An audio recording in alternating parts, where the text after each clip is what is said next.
हम कवर कर रहे हैं हिस्ट्री का फर्स्ट चैप्टर। हम नोटेबल स्कॉलर्स का टॉपिक पढ़ रहे हैं। इसके पहले के वीडियो में हमने रेने डिकार्ट और वोल्टेरो कवर कर लिया है। इस वीडियो में हम कवर करने वाले हैं जियोर्ग विल्हेम फ्रेडरिक हेगल को। तो हम हेगल को पढ़ेंगे। सबसे पहला पॉइंट जो हमें याद रखना है, हेगल जो है वो एक जर्मन फिलोसोफर है।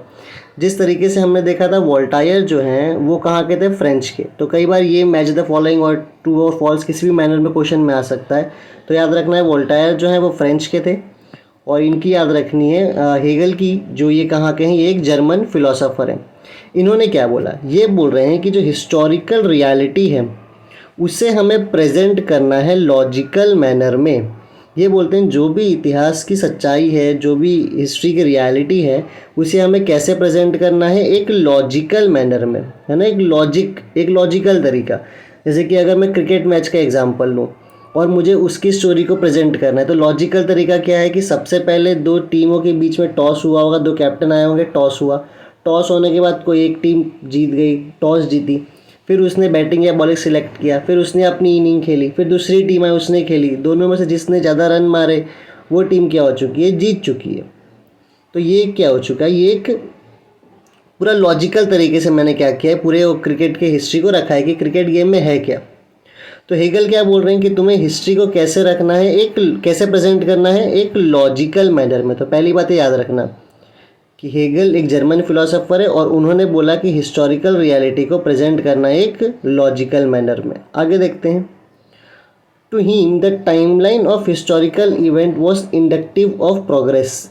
इनका ये मानना था कि जो पूरा इतिहास का हमें टाइमलाइन मालूम पड़ता है ना, जैसे पहले ये राजा थे, फिर इसके बाद ये आए, फिर ये आए, ऐसा जो पूरा टाइमलाइन अभी तक का जो पूरा मतलब पहले से लेके अब तक आए पूरा जो टाइमलाइन हमें मिल रहा है, ये हमें क्या बताता है, क्या इंडिकेट करता है, ये हमें इंडिकेट करता है एक प्रोग्रेस। तो इनके हिसाब से हिस्ट्री हमें पूरा एक क्या दिखा रहा है, हिस्ट्री की पूरी टाइमलाइन हमें क्या बताती है, एक प्रोग्रेस। तो दो बात इनकी याद रखनी है, चलो कह लो तीन बात। एक, ये जर्मन फिलोसोफर है। दूसरा, इन्होंने बोला है कि हिस्ट्री को किस मैनर में प्रेजेंट किया जाए, लॉजिकल मैनर में प्रेजेंट किया जाए। अगली बात इन्होंने क्या बोली है, ये कह रहे हैं कि जो हिस्ट्री का टाइमलाइन है वो हमें क्या इंडिकेट करता है, क्या बताता है, एक पूरा प्रोग्रेस बताता है। He also thought that the representation of history is bound to change over time. ये बोल रहे हैं जो हम हिस्ट्री को रिप्रेजेंट कर रहे हैं, जो हम हिस्ट्री को बता रहे हैं, वो आने वाले समय में बदलने ही वाला है। बाउंड टू चेंज मतलब जो हम इतिहास को आज बता रहे हैं वो इतिहास आने वाले समय में बदलने ही वाला है। वो बाउंड टू चेंज है, वो बदलेगा ही ओवर टाइम। क्यों बदलेगा, as new evidence would come forth. वो बोल रहे हैं कि नए नए एविडेंस के साथ, क्योंकि नए नए एविडेंस हमें मिलते रहेंगे, इस वजह से हमारा इतिहास क्या है वो बदलता रहेगा। तो पहले रिवाइज करते हैं क्या क्या ये बोल रहे हैं ताकि तुम्हें याद भी होता रहे। हेगल जो एक जर्मन फिलोसोफर है वो बोल रहे हैं हिस्ट्री को कैसे प्रेजेंट करना है, एक लॉजिकल मैनर में प्रेजेंट करना है। ठीक है, ये कहते हैं कि जो हिस्ट्री का टाइमलाइन है वो हमें क्या बताता है, क्या इंडिकेट करता है, वो हमें एक प्रोग्रेस इंडिकेट करता है। ठीक है, इनका ये भी कहना है कि जो हिस्ट्री को आज हम प्रेजेंट कर रहे हैं वो समय के हिसाब से चेंज होगा ही होगा, क्योंकि समय के साथ साथ हमें न्यू क्या मिलने वाले हैं, नए नए एविडेंस आगे चल के हमें मिलने वाले हैं, हमारे आगे आएंगे। कम फॉर्ट मतलब हमारे आगे नए एविडेंस आ जाएंगे। With Hegel's philosophy many scholars were convinced that historical method were not of lesser quality than they differed from scientific method. तो देखो हेगल के साथ साथ और भी कुछ स्कॉलर्स ये बात मान चुके थे, कन्विंस थे कि हिस्टोरिकल मेथड जो है, जो इतिहास का तरीका है इतिहास जानने का, वो कुछ कम नहीं है क्वालिटी में, किससे, साइंटिफिक मेथड से। देखो एक तरीका है साइंटिफिक मेथड चीज़ों को जानने का, अब इतिहास में तो तुम पूरा लॉ बना सकते नहीं हो। तो बेसिक अगर मैं तुम्हें इस पॉइंट को समझाऊं तो मान लो कि एक तरीका है किस चीज़ को पढ़ने का, वो है साइंटिफिक तरीका, और एक तरीका है हिस्टोरिकल तरीका। तो हेगल और उनके साथ कुछ स्कॉलर्स ये बात को मान चुके हैं कि हिस्टोरिकल मेथड भी साइंटिफिक मेथड से कुछ कम है नहीं, उससे कुछ कम क्वालिटी का नहीं होता। वो हिस्टोरिकल मेथड भी अच्छा ही है, ऐसा ये कहते हैं। क्या बोल रहे हैं, historical method were not of lesser quality though they differed from scientific method. भले ही हिस्टोरिकल मेथड थोड़े अलग है साइंटिफिक मेथड से, लेकिन इसकी मतलब ये नहीं कि उसकी क्वालिटी ख़राब है उससे, उसकी भी हिस्टोरिकल मेथड की भी क्वालिटी क्या है, वो सही ही है। ठीक है, आगे देखते हैं। द कलेक्शन ऑफ इस लेक्चर्स एंड आर्टिकल्स, अब इनके जो भी कलेक्शंस है, जो भी इन्होंने बोला, जो इनके लेक्चर हमें कहाँ मिल जाएंगे, इनकी 2 बुक याद रखनी है, एनसाइक्लोपीडिया ऑफ फिलोसॉफिकल साइंस और रीज़न इन हिस्ट्री। तो कौन सी है? एनसाइक्लोपीडिया ऑफ फिलोसॉफिकल साइंस और रीज़न इन हिस्ट्री। देखो जितने भी किताब है ना, इन सब का भी मैंने एक वीडियो बनाया हुआ था, तो मैं उसका लिंक डाल दूंगा, तुम उसमें देख सकते हो। मैंने सिर्फ उनमें किताबें और ये सब की फैक्चुअल बातें ही की हुई है। तो ठीक है, इनके 2 किताब कौन सी याद रखनी है? एनसाइक्लोपीडिया ऑफ फिलोसॉफिकल साइंस और दूसरा रीज़न इन हिस्ट्री। तो इसके पहले हम ये वाला इनका पॉइंट पढ़ें, हम जो अभी तक पढ़ें वो रिवाइज़ कर लेते हैं। टेक्स्ट बुक को ही देख देख के रिवाइज़ कर लो। हेगल जो है वो एक जर्मन फिलोसोफर है। इन्होंने क्या बोला है कि इतिहास को कैसे प्रेजेंट करना है एक लॉजिकल मैनर में। इतिहास की सच्चाई को कैसे प्रेजेंट करना है एक लॉजिकल मैनर में। इनके लिए जो हिस्ट्री का टाइमलाइन है वो क्या बताता है, क्या इंडिकेट करता है? एक प्रोग्रेस इंडिकेट करता है। इनके हिसाब से जो हम हिस्ट्री को आज प्रेजेंट कर रहे हैं वो समय के हिसाब से क्या होने वाला है? वो बदलने वाला है। क्यों? क्योंकि समय के साथ साथ हमें एक नया एविडेंस भी हमारे सामने आएगा। अब हेगल के फ़िलॉसफ़ी के हिसाब से, हेगल के फ़िलॉसफ़ी और बहुत सारे स्कॉलर्स ये बात मान चुके थे, कन्विंस्ड हैं कि भले ही हिस्टोरिकल मेथड जो है वो अलग है साइंटिफिक मेथड से, लेकिन इसका ये मतलब नहीं है कि हिस्टोरिकल मेथड की क्वालिटी साइंटिफिक मेथड से कम हो। फिर इनके 2 किताबों का नाम याद रखना है, एनसाइक्लोपीडिया फिलोसॉफिकल साइंस और दूसरा है रीज़न इन हिस्ट्री। ठीक है, अब इनकी एक सबसे इम्पोर्टेंट बात और जो बहुत ज़्यादा पूछता है बोर्ड एग्ज़ाम, वो है डायलैक्टिक्स। ये बहुत पूछता है बोर्ड एग्ज़ाम, तो हम समझ लेते हैं कि डायलैक्टिक्स क्या होता है। देखो जैसे जैसे लिखा है वैसे ही पढ़ते हैं। According to Hegel, grasping the meaning of any events happen in terms of 2 direct opposite. ये बोल रहे हैं किसी भी इवेंट को अगर तुम्हें ग्रैप्स करना है, समझना है, तो वो 2 अपोजिट्स में ही तुम समझ सकते हो। अब तुम्हें समझ नहीं आएगा ये क्या बोल रहे हैं, लेकिन अच्छी बात है कि इसे टेक्स्ट बुक में समझाया हुआ है कि क्या बोल रहे हैं। देखो लिखा है, तुम अपना आंसर यहाँ से शुरू कर सकते हो। Human mind can not understand the true nature of that event without understanding the opposite. जो इंसानी दिमाग है ना, वो किसी भी इवेंट का हकीकत नहीं समझ सकता जब तक वो उसका ऑपोजिट ना समझे। एग्जाम्पल में दिया हुआ है ट्रू फॉल्स, गुड और बैड एक्सेट्रा। तो क्या बोल रहा है कि ह्यूमन माइंड जो है वो नहीं समझ सकता किसी भी इवेंट की सच्चाई जब तक वो उस इवेंट का ऑपोजिट ना समझे। एग्जाम्पल में ट्रू और फॉल्स, गुड और बैड। जैसे मैं तुम्हें एक एग्जाम्पल देता हूँ, मैं कहता हूँ कि किसी एक पर्टिकुलर इंसान का मर्डर हो चुका है, तो मैं तुम्हें बोलूँ क्या है चीज़ अच्छी है या बुरी है, तुम ऑब्वियसली कहोगे ये बुरी चीज़ है। पर मैं कहूँ कि किसी आर्मी वाले ने किसी टेररिस्ट को मारा है, तो तुम कहोगे नहीं ये बात सच है। तो कुल मिला के क्या है, जब तक हम पूरे ऑपोजिट्स ना समझ लें ना, तब तक हम सही बात, ट्रू हकीकत समझ पाएंगे नहीं। जैसे मैं कह दूँ कोई एक इंसान ने चोरी की, तुम कहोगे भाई ये बात तो गलत है, लेकिन मैं बोलूँ उसने चोरी इसीलिए की क्योंकि उसने बहुत दिन से कुछ खाया नहीं था और वो शॉप जहाँ से उसने चोरी की वो उसी की शॉप थी, लेकिन उसको किसी प्लानिंग के द्वारा वहाँ से हटा दिया गया। तो शायद तुम्हारा नज़रिया जो है बदल जाएगा। तो ठीक है, जब तक तुम ऑपोजिट को नहीं समझोगे तब तक तुम हकीकत तक जा पाओगे नहीं। तो human mind can not understand the true nature of that event. तो इंसानी दिमाग उस इवेंट की सच्चाई नहीं जान सकता जब तक वो उस इवेंट का ऑपोजिट ना जान जाए। जैसे कि अगर ट्रू देखोगे तो फॉल्स भी देखो, गुड देख रहे हो तो उस इवेंट में बैड भी देखो, etcetera. In order to understand the true nature of thing one needs to know both true and false. अगर तुम्हें किसी भी इवेंट को समझना है, किसी भी इवेंट को, किसी भी चीज़ को समझना है, तो तुम्हें दोनों पक्ष देखना पड़ेगा, ट्रू भी और फॉल्स भी। सिमिलरली गुड एंड बैड, तो सही और गलत भी देखना पड़ेगा। इसी method, this method of analysing which is based on opposite, यही मेथड जिसमें हम ऑपोजिट को भी देखते हैं, उसे क्या कहा जाता है? डायलैक्टिक्स। उसे क्या कहते हैं? डायलैक्टिक्स। अब डायलैक्टिक्स में क्या होता है? In this method a theory is propose to the beginning which is called thesis. तो इसमें सबसे पहले पहला थियरी आता है जिसको हम क्या बोलते हैं? Thesis. The another theory is propose which is contrary to thesis, it is called antithesis. तो मान लो पहले किसी कोई इवेंट हुआ, उसमें पहले सिर्फ उसकी अच्छाई बताई गई, तो सिर्फ अच्छाई बताई गई तो वो क्या हो गया? थीसिस। फिर उसके एकदम अपोजिट चीज़ बताई गई, कॉन्ट्ररी मतलब उसका एकदम अपोजिट चीज़, मतलब उसकी पूरी पूरी खाली बुराई बताई गई, तो वो क्या हो गया? उसका एंटीथीसिस। तो कोई एक इवेंट हुआ, सबसे पहले इसका थीसिस बताया गया मतलब इसकी अच्छाई, फिर इसकी बुराई बताई गई मतलब एंटीथीसिस। ठीक है, After a thorough logical discussion of both, new thesis is proposed which includes the gist मतलब summary of both this thesis and antithesis. This process arrive at a new thesis is called synthesis. अब समझाता हूँ मैं, देखो क्या बोल रहे हैं ये लोग, सिंपल सा भाषा है। मान लो ये कोई इवेंट हुआ है, कुछ भी इवेंट हुआ हो, सबसे पहले हम इसका गुड पार्ट लेंगे भाई, अच्छा पार्ट लेंगे, तो ये अच्छा पार्ट का हमने क्या लिख दिया, थीसिस। फिर इसका हम बैड पार्ट लेंगे, तो इसका हमने क्या लिख दिया, एंटीथेसिस।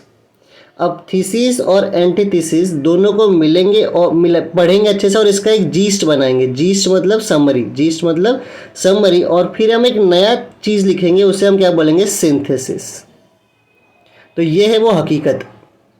जैसे कि पहले हमने उसकी अच्छाई भी देख ली, फिर हमने उसकी बुराई देख ली, और दोनों का हमने समरी दे के बताया कि भाई हकीकत क्या है। तो वो जो अंत में हकीकत है उसे हम क्या बोलेंगे, सिंथेसिस। यही क्या होता है, डायलेक्टिक्स। इसमें पहले हम पहला पक्ष देखते हैं जिसको हम थीसिस बोलते हैं, फिर हम दूसरा पक्ष देखते हैं जिसको हम एंटीथीसिस बोलते हैं, दोनों को हम मिलाते हैं, उसकी समरी बनाते हैं और फिर एक हकीकत सामने रखते हैं, सिंथेसिस। ठीक है, ये वो फाइनल रिपोर्ट आ गया। तो आई होप तुम्हें समझ में आया होगा। जैसे कि मान लो मैं कह दूँ कि किसी इंसान ने कोई चोरी की है, तो पहले उसके जीवन में जो भी उसने अच्छाई की वो लिख दो, तो वो हो गया उसका थीसिस। फिर उसका लिख दो कि भाई उसकी बुराई लिख दो कि भाई इसने इतनी चोरी की है, वो क्या हो गया, एंटीथेसिस। फिर दोनों उसके पूरा जीवन, थीसिस को ही पढ़ेंगे, एंटीथेसिस को ही पढ़ेंगे, एक समरी बनेगी, और फिर हम लिख देंगे कि भाई ये फाइनली ये इंसान है कैसा, तो वो क्या हो जाएगा, उसका सिंथेसिस। ठीक है, तो यही क्या है, डायलेक्टिक्स। कोई बहुत मुश्किल चीज़ नहीं है। इवन मैंने इसे क्वेश्चन आंसर्स में भी इसको समझाया, इसलिए मैं इतना डिटेल नहीं गया, पर स्टिल आई होप तुम्हें समझ में आया होगा। तो कुल मिला के अगर हम हेगल की बात करें तो हमें हेगल में क्या क्या याद रखना है देख लेते हैं। देखो, अगर हम हेगल के बारे में बात करें, सबसे पहले याद कर लो कि भाई ये एक जर्मन फिलोसोफर हैं। फिर ये क्या बोल रहे हैं कि जो पूरी हिस्ट्री है वो किस मैनर में प्रेजेंट करना चाहिए, लॉजिकल मैनर में। सेकेंड पॉइंट हमने याद कर लिया। फिर इनके लिए जो हिस्ट्री का टाइमलाइन है वो हमें क्या बताता है, वो हमें एक प्रोग्रेस बताता है। ठीक है, फिर हमने पढ़ा कि जो हिस्ट्री है वो समय के हिसाब से चेंज होने वाली है, बदलने वाली है। क्यों? क्योंकि नया एविडेंस मिल जाएगा। फिर इन्होंने बोला कि हिस्टोरिकल मेथड भले ही डिफरेंट है किससे, साइंटिफिक मेथड से, लेकिन हिस्टोरिकल मेथड कुछ भी कम क्वालिटी में नहीं है साइंटिफिक मेथड से। फिर हमने इनका देखा दो बुक, एक है एनसाइक्लोपीडिया ऑफ फिलोसॉफिकल साइंस और दूसरी इनकी बुक है रीज़न इन हिस्ट्री। और अंत में हमने समझा डायलेक्टिक्स। डायलेक्टिक्स में हमने ये समझा कि भाई ह्यूमन माइंड तभी कोई चीज़ समझ सकती है जब वो उसका ऑपोजिट समझ जाए। ठीक है, अब अपोजिट मतलब किसी भी इवेंट का गुड और बैड लेना। अगर हम उसका गुड लेंगे तो मान लो उसको हम बोल देते हैं थीसिस, बैड लेंगे तो वो क्या हो गया, एंटीथेसिस। और दोनों की समरी मतलब जीस्ट बनाएंगे और क्या लिख देंगे, एक सिंथेसिस। यही कहता है इनका डायलेक्टिक्स। तो आई होप तुम्हें डायलेक्टिक्स भी अब क्लियर है। एक और देख लेते हैं हम इनको, लियोपोल्ड वॉन रैंकी को भी पढ़ लेते हैं। ठीक है, देखो अब जो अगले हमारे स्कॉलर है वो कौन है, लियोपोल्ड वॉन रैंकी। अब historiography of 19th century was greatly influenced by the thoughts of Leopold von Ranke. अब जो इतिहास लेखन 19th सेंचुरी में हो रही थी वो बहुत ज़्यादा इन्फ्लुएंस मतलब प्रभावित थी किसके राइटिंग, किसके सोच से, किसके थॉट मतलब किसके सोच से, लियोपोल्ड वॉन रैंकी के। और ये कौन से यूनिवर्सिटी से, बर्लिन यूनिवर्सिटी से ये थे। ठीक है, इन्होंने क्या बोला, he spoke about critical method of historical research. अब ये पॉइंट को रोको, ये समझोगे। He put emphasis on the utmost importance of information gathered through original document। ये इंपॉर्टेंट पॉइंट है भाई, लियोपोल्ड वॉन रैंकी की ये बात हमें याद रखनी है कि ये बोल रहे हैं कि जो भी हम इंफॉर्मेशन गैदर कर रहे हैं वो कहाँ से गैदर करें, वो हम गैदर करें ओरिजिनल डॉक्यूमेंट से। तो सबसे ज़्यादा फोकस, सबसे ज़्यादा किस पे अपना एम्फेसिस मतलब फोकस सबसे ज़्यादा किस पे कर रहे हैं, किसको बहुत ज़्यादा इंपॉर्टेंस दे रहे हैं, वो बोल रहे हैं कि जो भी तुम इंफॉर्मेशन गैदर कर रहे हो ना वो किस डॉक्यूमेंट से करो, ओरिजिनल डॉक्यूमेंट। मतलब मान लो कि अगर तुम्हें किसी चीज़ को समझना है ना, किसी राजा को समझना है, तो उस ज़माने में किसी ने अगर कोई डॉक्यूमेंट लिखे तो उसी डॉक्यूमेंट पे पहले फोकस करो, ना कि बहुत साल बाद किसी ने कोई डॉक्यूमेंट लिखा हो। तो इनके हिसाब से सबसे इंपॉर्टेंट चीज़ क्या है कि तुम ओरिजिनल डॉक्यूमेंट पढ़ो, ओरिजिनल डॉक्यूमेंट से इंफॉर्मेशन गैदर करो। उसके बाद he also stated that all types of document associated with the historical events need to be examined with greatest care। क्या बोल रहे हैं, ये स्टेट करते हैं कि जितने भी टाइप ऑफ डॉक्यूमेंट्स तुम्हें किसी इवेंट के लिए मिले हैं ना, मान लो कोई इवेंट हुआ था, अब उस इवेंट के हम इवेंट को पढ़ रहे हैं और हमें बहुत सारे डॉक्यूमेंट्स मिले, उन सारे डॉक्यूमेंट्स को हमें बहुत ध्यान से एग्जामिन करना चाहिए, बहुत अच्छे से उसे हमें क्या करना चाहिए, एग्जामिन करना चाहिए। तो बहुत मुश्किल बात नहीं बोल रहे। पहली बात क्या बोल रहे हैं, पहली बात बोल रहे हैं जो भी तुम इन्फॉर्मेशन गैदर करो वो कौन से डॉक्यूमेंट से करो, ओरिजिनल डॉक्यूमेंट से। तो ये इनकी पहली बात है कि भाई जो भी इन्फॉर्मेशन गैदर करना है वो गैदर करना है हमें ओरिजिनल डॉक्यूमेंट से, और जो भी हमें डॉक्यूमेंट्स मिले हैं उसे एग्जामिन करना है बहुत ध्यान से। ठीक है। फिर he believe that this method it was possible to reach the historical truth. तो ये मानते थे भाई इस तरीके से तुम इतिहास सच्चाई तक पहुंच सकते हो कि ओरिजिनल डॉक्यूमेंट से हिस्ट्री इन्फॉर्मेशन गैदर करो, पहली चीज़, और दूसरी उसको बहुत ही ग्रेट केयर और बहुत ध्यान से उसे तुम पढ़ो, जानो उसको। और इनके इंपॉर्टेंट पॉइंट जो तुम्हारे आंसर्स में दिखना चाहिए, he criticised imaginative narration of history. ये बोले भाई वो जो ख्याली पुलाव तुम इतिहास में लिख देते हो ना, वो इन्होंने क्रिटिसाइज़ किया, बोला ये गलत है। ये ख्याली पुलाव तुम्हें इतिहास में लिखना नहीं है कि एक राजा था, उसके 100 बच्चे थे, 99 बच्चे को मार के फिर वो राजा बन रहा है, ऐसे जितने भी कहानियाँ होती हैं, अगर ये इमेजनी का एक ख्याली पुलाव है तो इसको लिखना नहीं चाहिए। तो इन्होंने क्रिटिसाइज़ किया इमेजिनेटिव नरेशन ऑफ हिस्ट्री की, ख्याली पुलाव इतिहास में लिखना नहीं है। इनकी भी 2 किताब को हमें याद रखना है, the theory and practice of history और the secret of world history. तो मैं याद कराता हूँ इसको कैसे, एक ट्रिक, मतलब सिंपल एक तरीका है इसको याद करने का, पर उसके पहले मैं एक बार रिवाइज करा दूँ कि क्या क्या रैंकी ने बोला है। एक तो इन्होंने बोला है कि भाई ओरिजिनल डॉक्यूमेंट से ही इन्फॉर्मेशन को गैदर किया जाए, और दूसरा जो भी डॉक्यूमेंट मिला है उसे बहुत ही केयरफुली एग्जामिन किया जाए।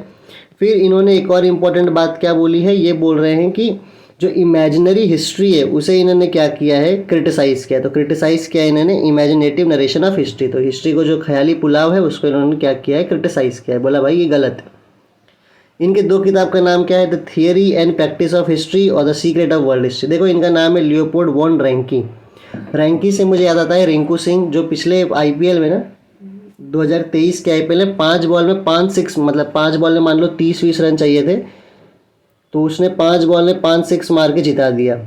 अब 30 या 29 जो भी रन चाहिए वो पन्हा, ये था लास्ट के 5 बॉल में 29-30 रन चाहिए, उसने 5 में 5 6 मारा और मैच जिता दिया। तो मैंने तभी सोच लिया था कि भाई जो मैं रैंकी पढ़ाता हूँ, अब रैंकी और रिंकू को मिला के ये हम याद कर पाएंगे। फिर देखो कैसे, अब रिंकू सिंह ने 5 में 5 6 मार के मैच जिता दिया, वो कैसे जिताया होगा, क्योंकि उसने बहुत ज़्यादा क्या किया था, प्रैक्टिस। तो उससे याद रखना ये रैंकी से रिंकू की, भाई रिंकू ने क्या किया है, बहुत ज़्यादा प्रैक्टिस। तो अगर आप तुम्हें मैच द फॉलोइंग में दिख जाए कहीं प्रैक्टिस शब्द, तो समझ आना वो किसका है, रैंकी का। तो पहला हो गया theory and practice of history, और दूसरा जो उसने 5 में 5 6 मारे, क्या हम जानते थे कि वो मार पाएगा कभी नहीं, उसने हमसे क्या रखा अपना सब, जो उसने प्रैक्टिस ही क्या रखा, उसने प्रैक्टिस को सीक्रेट। तो किससे सीक्रेट रखा, पूरी दुनिया से। तो दूसरा क्या हो गया, सीक्रेट ऑफ वर्ल्ड हिस्ट्री। तो ये बस एक तरीका है कि तुम्हारे दिमाग में बस जाए कि भाई सीक्रेट रखा था और प्रैक्टिस बहुत किया था, सीक्रेट ऑफ वर्ल्ड हिस्ट्री, क्योंकि पूरी दुनिया सीक्रेट रखा था, दुनिया उसने प्रैक्टिस, दूसरा उसने प्रैक्टिस बहुत किया। तो 2 किताब हो गई, theory and practice of history और the secret of world history. तो लियोपोल्ड वॉन रैंकी में बस यही है कि भाई ओरिजिनल डॉक्यूमेंट से इन्फॉर्मेशन को गैदर किया जाए, साथ साथ में उसे बड़े केयर से एग्जामिन किया जाए, और इमेजिनेटिव जो नरेशन है हिस्ट्री का उसे इन्होंने क्रिटिसाइज़ किया, बोला ये बात गलत है। और 2 किताबें इनकी, the theory and practice of history और दूसरी the secret of world history. तो ठीक है, 18 मिनट का वीडियो हो चुका है। अभी हमारे पास कार्ल मार्क्स बचे हैं, फिर एनालिस्ट स्कूल, फेमिनिस्ट हिस्टोरियोग्राफी और मिशेल फौकॉल्ट। इसको हम अपने अगले वीडियो में कल में डाल दूंगा, कल की वीडियो में कवर कर लेंगे। आज के लिए ये 2 ही पढ़ लो। Thank you.